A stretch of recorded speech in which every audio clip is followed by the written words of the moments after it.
How many students am I taking? Former Bay Area history teacher Jeff Steinberg is celebrating the 10th anniversary of what he calls Sojourn to the Past. This year, he'll visit dozens of schools, encouraging students to follow him along the Civil Rights Trail. I don't call this a Black Studies program or anything like that. This is our shared history as Americans. This is a lesson learned outside the classroom. In his one-of-a-kind program, high school students board buses and head to the epicenter of the struggle for social justice and equality. They take a 10-day trip to the South, tracing the places and meeting some of the people who propelled the civil rights movement. We went along 10 years ago. It's been overwhelming being here in Birmingham. In the past decade, more than 6,000 Bay Area students have taken the journey, and for some, touching the living history of the civil rights movement has been life-changing. We met Lolo Villagomez on the inaugural trip.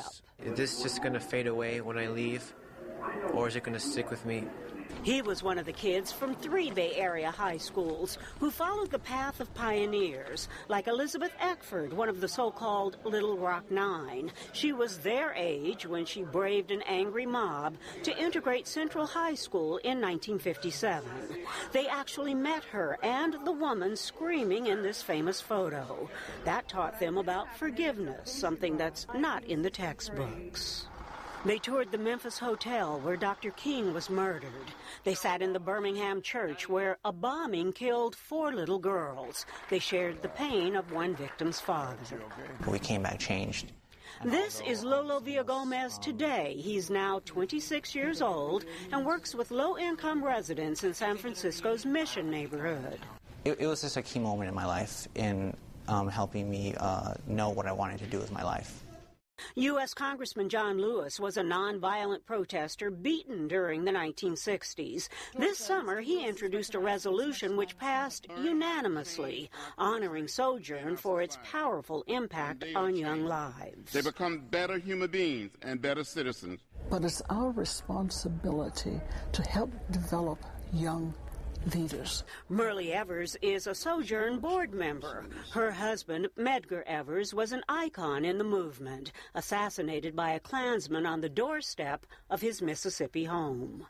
My brother and I ran over to him, and I went and shook him and said, "Daddy, get up. Daddy, get up." For the last few years, Rena Evers has traveled with the students back in time. It's important to share that it's the human element, and I'm right here in front of you.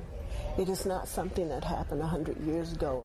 It's not just the well-known names. The kids who make the journey meet ordinary people with extraordinary stories. That's when you realize that even as a teenager, you can still do great things. It helped Pablo Aguilera decide to become a high school history teacher. He now takes his students on the civil rights journey.